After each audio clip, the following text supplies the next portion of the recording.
This is 10's Late News with all the news you need this Monday. Tonight, a double drowning in Melbourne. A child believed to have fallen into Dandenong Creek before a woman tried to save them, both declared dead at the scene. The second typhoon in a week smashes into the Philippines, leaving another wave of destruction. Vile threats made against two female politicians after they spoke out about this neo-Nazi protest. Is the US government shutdown almost over? The Senate votes to end a month of mayhem for Americans. The final frontier are the world's superpowers headed to war in space. A warning tonight from the consumer watchdog ahead of Black Friday sales. The ultimate getaway car. Police struggle to stop the allegedly drunk driver in this stolen bulldozer.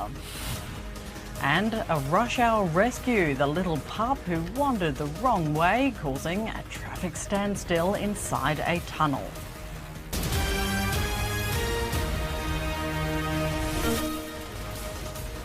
Welcome to 10's Late News with Ursula Hager. In developing news tonight, there has been a horrific incident in Melbourne's southeast where a woman and a child both drowned after falling into a creek.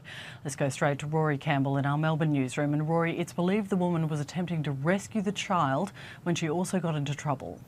Ursula, witnesses told police they saw the woman and child being swept away in the Dandenong Creek after falling in around 3:45 this afternoon. Officers believe the woman had been trying to help the child. The pair drifted downstream as emergency services rushed to the scene. Police officers searched the creek bank on foot with a police helicopter providing support from above. The woman and child were unconscious when they were pulled from the water. They were found within sight of each other but with quite some distance between them. CPR was performed, but the best efforts of those trying to save the pair couldn't revive them, and they were declared dead at the scene. There was a body floating. Two went in the water, swam, saved them from the water, and then they were doing CPR. It was a woman and a small kid around 8 or 9. It is very heartbreaking, very, very sad news to hear. It's not really good. The area around the creek was blocked off for quite some time after the rescue effort, and into this evening SES crews conducted patrols along the creek bank. Police officers carried out their investigations. Ursula, a large part of that was working to identify the woman and child. Police will be providing a report to the coroner. Thank you, Rory.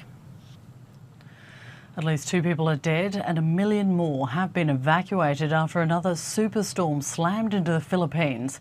The Australian Embassy has shut its doors on the ground as the country grapples with its second major typhoon in just 6 days. Super Typhoon Feng Wong came crashing down, sending residents running for their lives. The deadly storm cell making landfall around 24 hours ago. Livelihoods in central and eastern Philippines swallowed by the torrent, but first battered by brutal 230-kilometre winds. Locals now emerging from a sleepless night.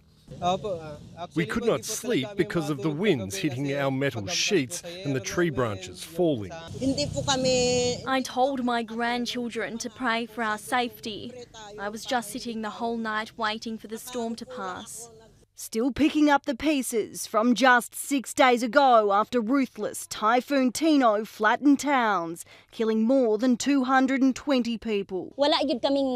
We have lost everything. We don't have a home. We need help.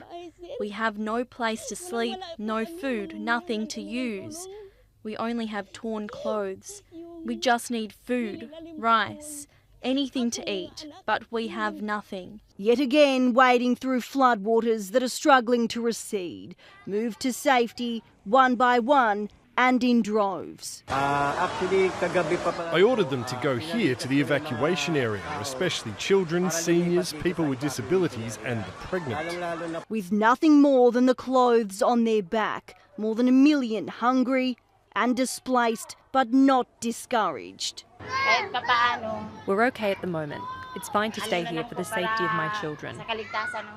The ground sodden and unstable as coastal communities now brace for the final death toll. from back-to-back typhoons. Olivia Blunden, 10 News. The longest government shutdown in US history could be about to end after a weekend of chaos at airports across America. 40 days after the shutdown began, 8 US Democrats sided with Republicans to pass a short-term funding measure in exchange for a future vote on healthcare subsidies. But the deal will still need further procedural votes in the Senate and to pass the House, where it could still be delayed by members who oppose it. California Governor Gavin Newsom hasn't left anyone wondering his view, with his office tweeting, "This isn't a deal, it's surrender." It looks like we're getting very close on the shutdown. We'll never agree to give any substantial money or any money to really prisoners, illegals that come into our country. And I think the Democrats understand that. From the truly precarious situation we are in with regard to air travel to the fact that our staffs have been working without pay for a full 40 days now, all of us, Republicans and Democrats who support this bill, know that the time to act is now. There have been dire warnings if the shutdown doesn't end soon. On Sunday, more than 10,000 flights to and from the US were delayed, increasing from 7,000 on Saturday. And the FAA has already imposed a 4% reduction to flights, with air traffic controllers calling in sick after going for 40 days without pay. As I look 2 weeks out, as we get closer to Thanksgiving travel, listen, I think what's going to happen is you're going to have air travel slow to a trickle. I was coming from Tampa, and that flight got delayed. Then it was canceled and then rebooked, and so I had to stay at a hotel and then came back this morning. And it's not just the flight disruptions. Non-essential federal employees who have been stood down without pay are now among those lining up outside food banks. With estimates, 1 million more meals will need to be handed out this month compared to last. An unlicensed drunk driver who killed an aspiring model in a car park could serve 7 years in prison before he is eligible for parole. Connor Mattison was more than 4 times the legal limit when he reversed into Elise Hodder and her friends outside a rave in Melbourne's southeast in October of last year. Dozens of supporters of the Hodder family packed the courtroom as her killer was sentenced. And our daughter died an horrific death in the most evil of circumstances by a person that should not have been driving. Madison pleaded guilty to culpable driving causing death and negligent driving causing serious injury. A man has been sentenced to 16 years in prison after dragging another man 50 metres along a road in an extreme road rage attack last year. Bradley Wilkinson pleaded guilty to the manslaughter of Reese Harding over the attack in which the young tradie was held against the ute and dragged in June of last year. Wilkinson then ran the 27-year-old over before driving off and continuing to work. We're just elated. We're happy. We're happy. We worked it out around 20 years with what is already served. That was his 25% off. He's got 16 years. I think it gives a message to anybody that does road rages and takes another life to think twice. The judge said Wilkinson used his vehicle as a weapon and that this sentence should serve as a message to the public. 2 female MPs threatened by neo-Nazis after denouncing an anti-Semitic rally outside the New South Wales Parliament last weekend say they won't be silenced. Olivia Blunden joins us from the newsroom. And Liv, what's happened? Well, police are investigating several misogynistic and violent public threats that urged neo-Nazi patriots to, quote, rhetorically rape a Liberal and an independent MP. Now, around 60 protesters from the National Socialist Network gathered outside the gates of New South Wales Parliament at the weekend shouting Nazi slogans. The Commonwealth's Allegra spender and New South Wales Liberal Kelly Sloan spoke out against this on social media, questioning why it wasn't shut down by police, which prompted members of the far-right group to, in the words of the opposition leader, spew out hatred. But the politicians say they won't stay quiet. I will not be intimidated by this group or by people who support them. I will not be bullied out of saying what I think. Obviously, I find that unsettling, but it has been passed on to the police and it's really now in their hands. The rally's been labelled as stuff up after the Premier nor Police Commissioner even knew it had been approved by the state's police force because the organisers gave appropriate notice and no public safety concerns were raised. It has, however, prompted calls for hate speech laws to be further strengthened in 10’s. Whether charges will be laid against any of the 60 attendees remains to be seen. Thank you, Liv. The consumer watchdog is warning retailers it will be watching for dodgy advertising as we head into the Black Friday pre-Christmas sales. The ACCC will be alert for tactics including retailers promoting store-wide sales when only some products are discounted.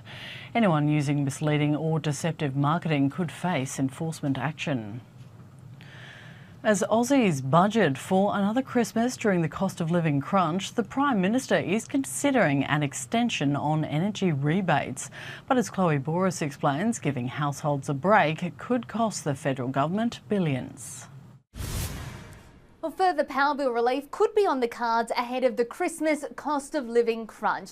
The federal government's energy rebates, which knock $75 off the quarterly power bill for households and eligible small businesses, are set to wind up at the end of the year. But the Prime Minister's considering another extension, weighing up the cost on the federal budget in the billions against the pressure on families with high bills and inflation creeping up. Well, I've said that the rebates won't be a permanent feature.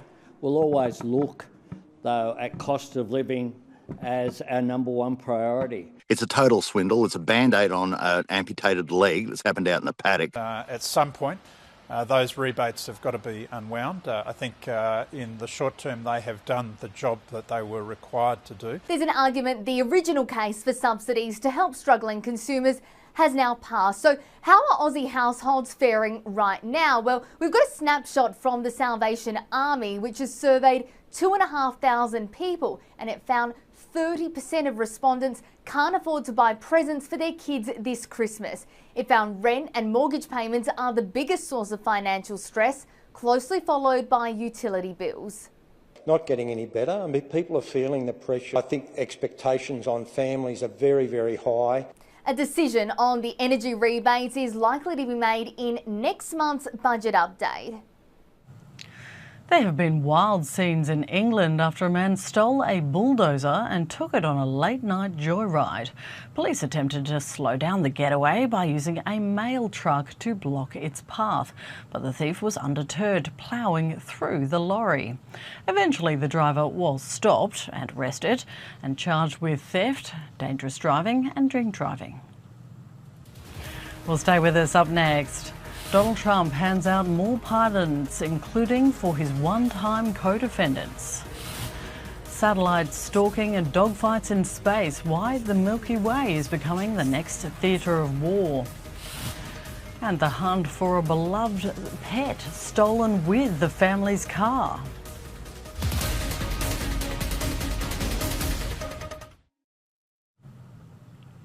Welcome back. In a late-night release, President Trump has pardoned a wide-ranging group of loyalists and 2020 election deniers. Among the dozens listed, former New York mayor and one-time personal lawyer for the president, Rudy Giuliani.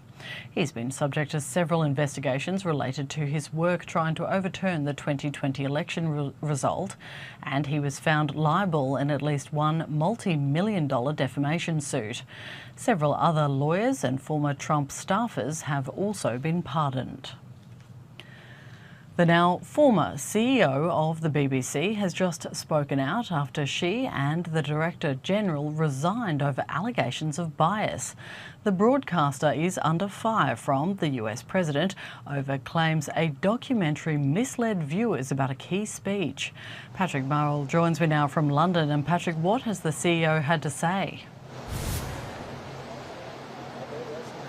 Deborah 10’s, the outgoing head of the BBC News Division, defended the organisation and denied the allegations of systemic bias, which ultimately resulted in her resignation and the resignation of Director General Tim Davie. This follows a spate of scandals at the broadcaster. And while there's really no one incident that's led to this, the most recent to come to light is perhaps the most glaring. And that surrounds a documentary about US President Donald Trump, in which part of a speech of his was edited to make it seem as though he was encouraging the riots on January 6, 2021, when in reality the two parts of the speech that were spliced together were nearly an hour apart and had nothing to do with encouraging violence. On top of this, an internal review alleged widespread bias when it came to certain issues, including around the war in Gaza, coverage of the US election and Trump more broadly, as well as issues around transgender rights. Now, both Tim Davie and Deborah 10’s have acknowledged mistakes have been made, but denied allegations of systemic bias. Deborah 10’s spoke outside the BBC a short time ago. Here's what she had to say. I stepped down over the weekend because the buck stops with me. But I'd like to make one thing very clear. BBC News is not institutionally biased.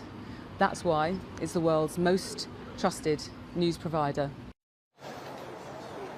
Now, this is a major shake-up for one of the world's longest enduring and most trusted news and media organisations. And so there's been plenty of reaction, including from US President Donald Trump, who described the resignations as firings and those involved as corrupt and dishonest. This comes at a major time for the broadcaster. Within months, the government here in the UK will begin a review of its royal charter, setting its direction and funding for the next decade. Thank you, Patrick. There's a new global threat that's out of this world. Space warfare is taking off, and Western nations are worried Chinese and Russian satellites could be tools of sabotage. Germany and the UK have issued new warnings that Russian satellites are increasingly powerful, able to conduct warfare in space. They can jam and interfere with opposing satellite signals, which can cause everything from interrupting phone calls and mobile banking to a loss of navigation for planes. Russia is also stalking satellites that belong to other countries in order to intercept communications or gather data by spying on their opponents. In extreme cases, they are able to kinetically destroy enemy satellites just by lingering nearby.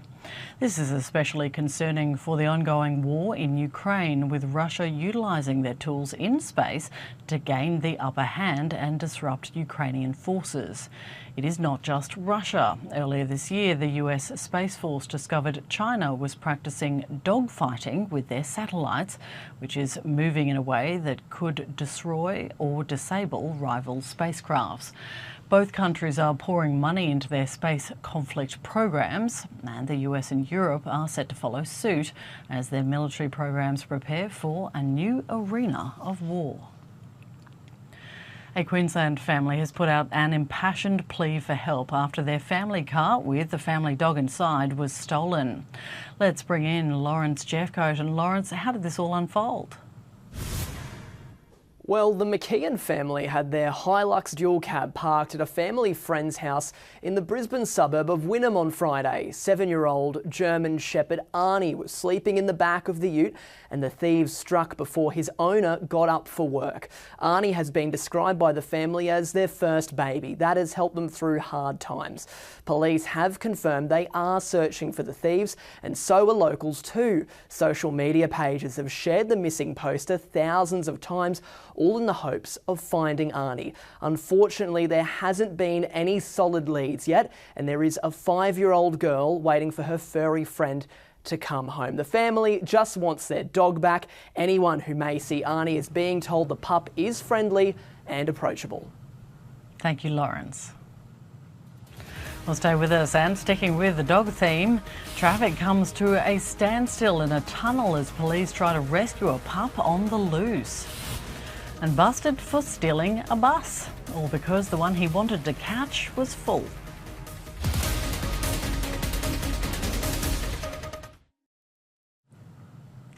Welcome back. Powerful storm surges have killed at least 3 people in Tenerife as the Spanish resort island in the Canary Group was battered by heavy seas and strong winds. One man was rescued after being swept off a beach, but he was pronounced dead by the time he reached hospital. Another person was overwhelmed in the south, while a third died of a heart attack when she was swept off the beach. Storms have been churning near the Atlantic islands for days, with authorities warning dangerous conditions will last for some time yet. Well, returning now to Typhoon Fangwong, which has left widespread destruction in the Philippines. As Josh Holt explains, the storm system is now headed towards Taiwan. Good evening. Typhoon Fangwong packed a punch when it arrived with winds that were around 185 kilometres per hour, with gusts at around about 220 kilometres per hour. Huge waves also pummeled the coast. As the storm weakened, it heads north. By Wednesday, it could make landfall in Taiwan, expected to trigger heavy rain and warnings there as well. Before it dies off out to sea, as we reported earlier, the Philippines is still recovering from another typhoon last week, and given its location, it is one of the most vulnerable countries in the world to these sorts of systems. About 20 form in that region each and every year, half of which typically hit the country. Now, the warming of the oceans and warming atmosphere combined do have the power to help make these systems more intense and more powerful. Of course, the warmer the atmosphere, that equals more energy. And we can expect to see more of these systems as we venture into the years ahead. Back home now and looking at the forecast across Australia, 28 degrees, partly cloudy for Brisbane on Tuesday. Shower or two for Sydney, Canberra, Melbourne and Hobart. That's all due to a cold front pushing through the southeastern areas of the continent. Slight chance of a shower in Adelaide, not much in that, 19 the top. 34 and a hot one with sunny skies for Perth.